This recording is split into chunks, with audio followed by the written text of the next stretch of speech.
Hey, welcome to my podcast. My name is Dr. Brendan McCarthy. I am the Chief Medical Officer of Protean Medical Center in Tempe, Arizona. Thank you so much for tuning in. Glad you're here.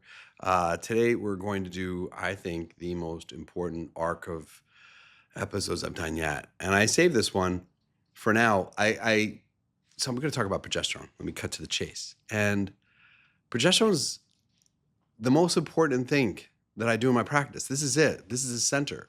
This is the heart. People often ask me, if they don't ask me, they ask people that work here, but people always wonder, like, how do we get here in this practice? And I know you guys are watching me from the internet. You don't know. But, 20 years ago, it started with me in two 10-by-8 treatment rooms furnished with things I stole from my own apartment.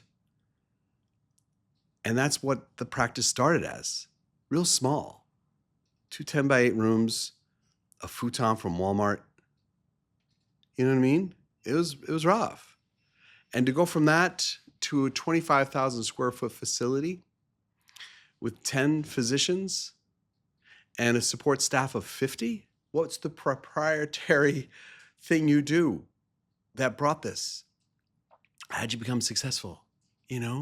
Because there's so many physicians in this field trying to break into this type of medicine, and they want to know, is there some kind of like, what's the secret molecule, And at the end of the day, it is something as humble and as simple as progesterone.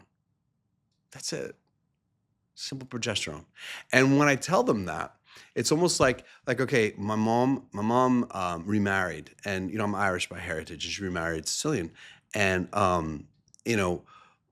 my mom, the Sicilian grandmother, would never give my mom the actual recipe to make her ragu.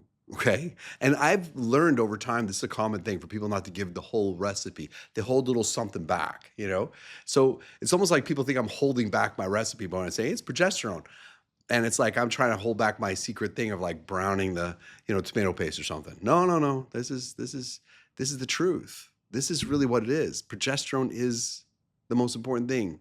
Humble, innocent, honest progesterone. That's where it all started.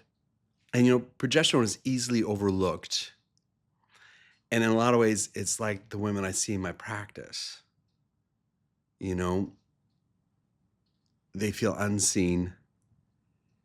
They push through. They try and hold everything together while they themselves feel like they're unraveling. And that unraveling from the inside out with my patients at the end of the day is that decline in progesterone that we see.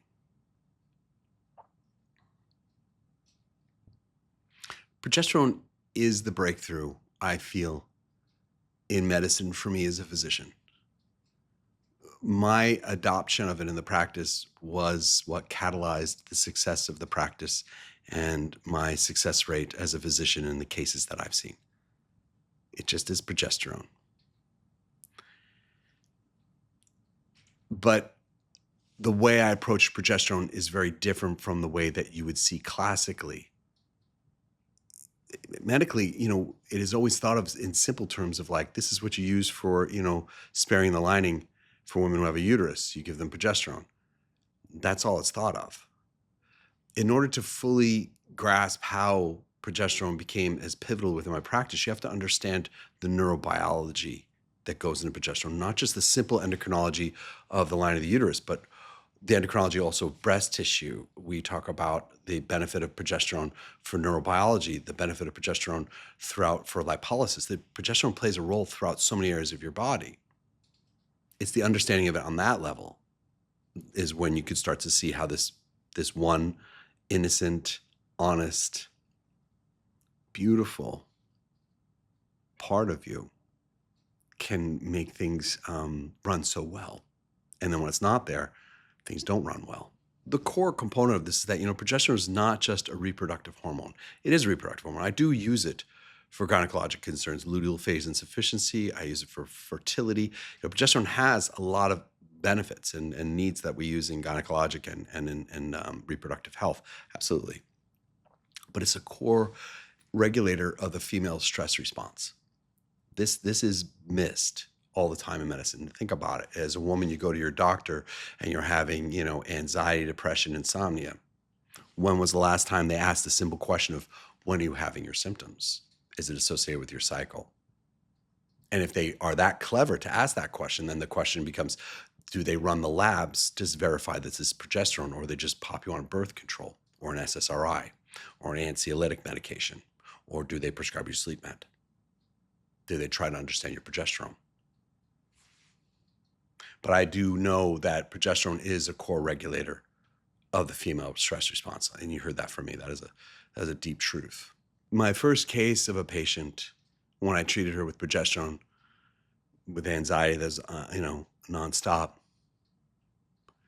changed me as a physician, seeing that. And seeing how dramatic a shift that was in her personal life. And to see someone become free of crippling anxiety, depression, this is what I'm here for. Understanding progesterone in terms of its response or its role in the female stress response, I'm not overblowing, there's overinflating it. There's so many journals dedicated to this. The journal Neuroendocrinology is a great one. But that's not just the only one. That's a very specialized journal, but there's tons of others out there discussing this, the role that progesterone plays in the amygdala, the hippocampus, and the prefrontal cortex. And I know as a woman out there listening to me right now, some of the stuff I say here that's technical and scientific is not something you feel you need. And I hear that. And I want you to know these parts you don't always have to, plug into too deeply. But I also know that there are clinicians that listen to this. And I know that there are those of you also, patients who this is important to you because these are areas of your brain chemistry that are off and you need to know this.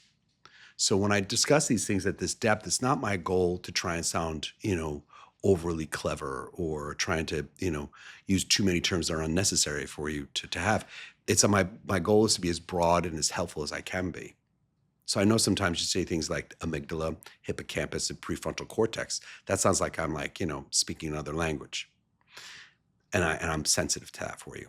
And I don't want to be that arrogant doctor who just throws down terms and, does it so they can feel good about themselves that they remember terms that they got in med school. I do it because I think this way constantly.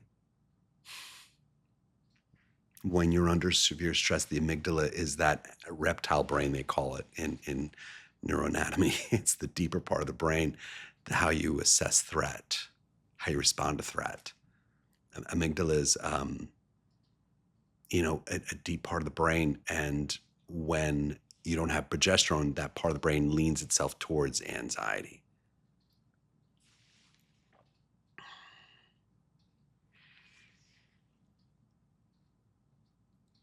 In the amygdala, when you're under stress, corticotropic releasing hormone, which is the precursor before you start firing off cortisol. So you see something stressful, corticotropic releasing hormone comes out. You see raises spikes in glutamate as well. Progesterone calms these down. When you're stressed over something, you have the stress response, and then the stress response makes your anxiety even higher. So you have something that worries you, like, oh my gosh, what is this happening? Your body hyper responds, and say you have more cortisol, in this case, corticotropic releasing hormone being released. That's going to actually make your response even more anxious. It kind of feeds the pathway forward with glutamate and CRH. Progesterone calms this down, modulates that. And you were born to have progesterone. You were made to have it as a woman. It was hardwired. It's part of the original recipe. This is not like, oh, the person comes into clinic with a headache, let me give them, a pain med. No, this is a woman presents to clinic with these symptoms. It's because she doesn't have this part of her body in place. We need to bring this part back to where it belongs. So this is not me trying to introduce something foreign to you to justify the use of a foreign compound. This is me trying to explain to you the deficit of something that was born to be there, the impact of it not being there, and then how by reintroducing it, how it can restore you to balance. What else happens? The amygdala, then that moves to the hippocampus. The hippocampus is a funny thing. Sometimes you get triggered by something and you feel like just shocked and fear, and it's like it's happening in this moment. Sometimes we've had traumas that occur, and our timing is no longer correct up here. We almost feel like the trauma is happening in real time. Sometimes we get triggered and we conflate a past trauma with what's happening in front of us in the moment. The thing about the hippocampus with progesterone is progesterone helps restore context, memory, and emotional processing. That's the role of the hippocampus. And progesterone is essential in that area.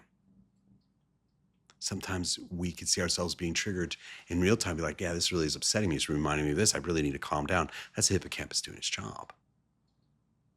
This is progesterone. So far we have progesterone calming down the amygdala. You have the context of a stressor being balanced there as well. Another thing that happens when you have chronic stress, cortisol is an essential part of life, but you have consistent stress over and over and over again. The hippocampus becomes scarred by that cortisol over and over and over again. Progesterone helps restore the balance of the hippocampus and removes that.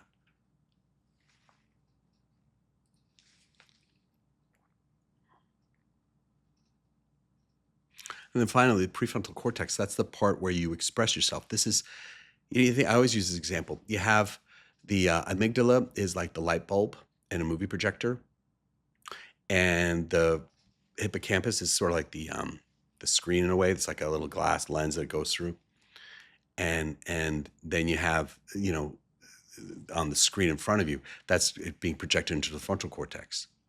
And so you have the inspiration, it pushes to the frontal cortex, and the frontal cortex is how you express yourself in the world around you. This is executive function. This is the woman that you become in essence. The way you were raised, your personality, your belief system, how you respond to things, how you show up in the world. And if you don't have progesterone, that prefrontal cortex doesn't really do its job. It doesn't really effectively have executive function. You're more carried away by those emotions. You're not able to execute with executive function. You're not able to kind of use your rational mind. It's kind of taken away without progesterone. And when you provide progesterone, that helps, because what ends up happening is when you have this stressor, your amygdala fires, it goes through the hippocampus, and then it moves into the frontal cortex. You're being lit up. And without progesterone buffering it, calming it down, it gets hot. And then that heat that comes out, that anxious moment, it actually feeds the amygdala again and creates a feed-forward pathway. And it amplifies the anxiety even further. Progesterone shines in these moments. I use a lot of scientific stuff, and I'm trying to word it in a way that is accessible to you. But I want you now to sit back for a minute and just feel me and hear me what I'm saying here. You are a woman, and I'm going to guess you're somewhere in your 40s, say. Okay? This is when you start really seeing it come up. And you're a woman who has achieved things at this point. Wherever you are, you have done amazing things to get to where you are in this moment now. And you have mastery over things in your life. You know what you're doing day to day, moment to moment. When perimenopause occurs and progesterone is diminished, things that you should have mastery over, you no longer have mastery over. What does that mean? Driving your kids to school and going through the line to pick the kids up. You find yourself becoming more reactive in that lineup, more anxious, more upset. The kids didn't get their homework done right. You're at your job. You've been doing this your whole life. You know what you're doing. You are at your A game now. And you can't quite seem to get it together. Things rattle you that didn't before, and it pushes forward, and it just amplifies. Things that you used to be able to hold under wraps that didn't rattle you. And that being rattled makes you even more rattled. And then a week or two go by, and you start feeling shame. You feel shame about the way you're reacting. That's the hard one for me as a physician to be in a room with a lot, because you have these women come in and they're just like, I am unraveling. And they share it with me with a sense of shame. And, that's hard for me to hear, because not because I can't hear it, I can hear it, but because it's not something to be ashamed of. You didn't have all the ingredients up here to make the system work the way it's supposed to. How can you expect someone to be their best selves when you've removed one of the most important ingredients to neurobiology? If you're watching my podcast, I don't walk in the same shoes as your regular doctors out there. So when I talk about progesterone being so essential for neurobiology, I don't know many clinicians that'll say that. But the science stands with me. 20 years of practice stands with me. The success of the practice stands with me. And the success of my practice was built upon helping women, one woman at a time, with a very inexpensive, helpful tool, progesterone. So I know there'll be clinicians out there that'll be like, that's garbage. Progesterone can't do that. There will always be the naysayers for what we do together. Always will be. But they will never be able to sit down with you and explain the science of their point or their perspective, because there is none. They'll never be able to cite their work. They'll never be able to show the studies that support their perspective, because there are none. None. But I have tons. But I also have lived experience doing this. I remember years ago when I first read a book, I think it's called Progesterone Myth or something like that. And it had all this stuff in there. It's like, it's a loosely written book in the sense that not a ton of citations. A lot of it is just, and those books bug me, because if I'm going to make decisions on someone's life, in essence, if I'm trying to practice medicine and doing something that's going to impact her life, I need to know where that information came from. I need to find the accountability of it, because I'm not going to go in the room, just something I read. It's okay, well, let's try this, So this book, it was a little loose and fast in areas of it. But the part where it shined for me, when it's just talked about the impact it has on your brain chemistry and your mood.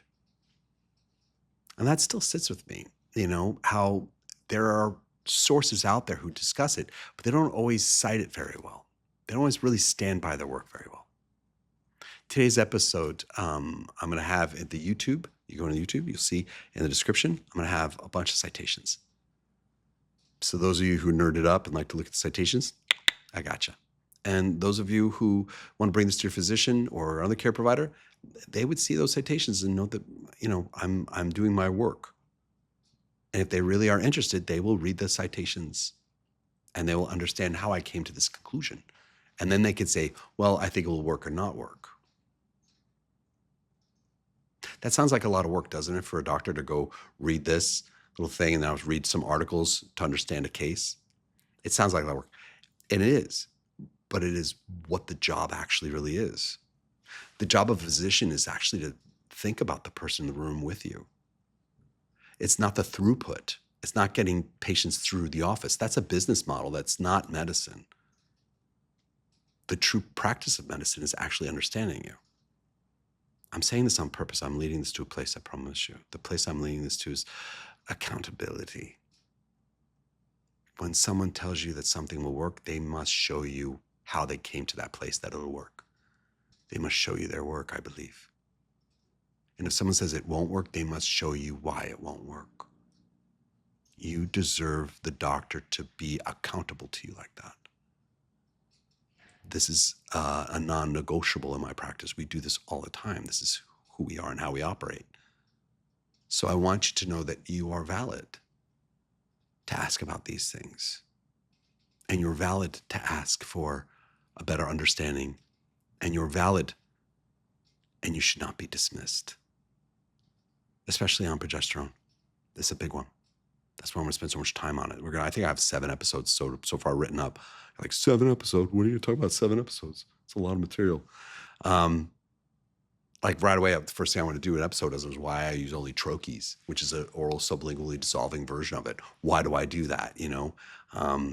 Capsules are a lot less expensive, but when you swallow the capsule, it's unpredictable what it's going to do. The first hepatic pass of progesterone, you're going to make way more allopregnanolone. That's going to flood your brain with too much allopreg. That's going to be too much of a GABA agonist. That's going to be too sedative for some women. Some women, they reverse respond. You have higher rates of reverse responding, which means when they take progesterone instead of calming, that makes them freak out.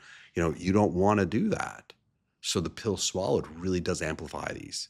But sublingual, dissolved up here, absorbed into circulation, you get a better arterial concentration, better venous concentration, better tissue concentration, more consistent when it's absorbed this way. And the labs support that. I use the labs. How I came with doing just troches sublingually dissolved under your tongue, it wasn't because I just thought it'd be fancy and fun. This is just me doing labs on patients over and over and over again. If I'm going to say I'm going to do something, it's going to be done. I'm going to show you that it was done on paper, not just how you feel. So when you give a woman a pill version of progesterone and you do LCMS testing of progesterone, which is the most accurate version of it, you'll see she didn't really get much on board. Because it all got hyperconverted allopregnanolone. If you ran an ELISA test, that's the problem here. Using an ELISA test, enzyme-linked immunoassay, that's going to tell you not just progesterone, but it gets lumped into that is allopregnanolone, all the other metabolites of progesterone. So you'll look at the ELISA and it looks like you're absorbing progesterone great, but the ELISA test is not accurate for telling you what pure progesterone is. It's going to tell you some of that ELISA test is going to be pregnenolone, allopregnanolone that's going to the brain. The best way of testing all this, I'm going to go over, is like using a version of both LCMS and ELISA. There's different ways of looking at this. So, I'll do a whole episode talking about, what should you do? Oral, transvaginal, transrectal, swallowed, and then sometimes, doing the sublingual, which is what I do the most of. I won't go too much in the series into the gynecologic benefits of progesterone. I think there's enough out there on it, but I will talk about it for breast cancer. I will talk about it in terms of breast cancer. I think it's a really important thing to do because that's a key thing. So that's one whole section I have on that. I want to talk about progesterone in terms of, why it's such a massive deficiency around the world right now. We are in the era of progesterone deficiency for women and testosterone deficiency for men. The labs prove this. The labs show us this. This is not speculated. And the reason why we have so little progesterone in women is, ultra-processed foods. I'm not a hippie, by the way. I sound like one. You gotta stop eating, you gotta eat granola, man. That's gonna save you. I'm not saying that. I'm not gonna tell you also eat vegan. I'm not doing that. I'm not against vegan either. I'm definitely not against granola. I got some granola for Christmas. It's almost Christmas time. So I'm not against those things, but I'm real. Diet will mess up your progesterone. It just does. And I would be a terrible doctor if I had a patient come in, I saw low progesterone. I said, let's just prescribe progesterone. We're good. I want to be better than that. I want to see, can I have her make more progesterone on her own naturally? So of course, I'm going to look for ways that her lifestyle might be inhibiting her ability to make progesterone. So yeah, diet does play a role. And to the degree I get the diet online, I don't have to prescribe that much progesterone. Another one would be, stress. This is the most stressful time in humanity. But women, you guys, I'm a broken record talking about your stress. I'll keep breaking my record on you because it's unreal, the stress women go through. And that compromises progesterone production. So we're going to talk about that as well. What other things cause diminished levels? Inflammation, and then all these stressors and inflammation, all these things leading to anovulation, leading to low progesterone. There's also going to be chemicals in the environment. Endocrine disrupting compounds play a role. I'll talk a little bit about that. So what else will I talk about in future episodes? I just want to give you a rundown of what to expect.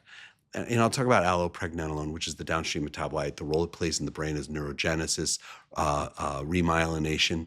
Talk about the remyelination of nerves because that's an important thing to talk about is myelination, neurodegenerative and neurorestorative because progesterone and allopregnanolone are neurorestorative. We'll talk about perimenopause when we run labs, how we run labs. We'll talk about how to use progesterone around times of fertility safely. I'll talk about progesterone when you take it with oral contraceptives, how to take it along with that safely. We'll talk about how to test progesterone. And we go into all these things. And I'm dedicated to this because I get a lot of messages from you guys asking me about progesterone. I know I live in Arizona, and I know Arizona for some reason or another is in a renaissance of medicine, where we're a unique state, I guess. I have no idea why. It just is.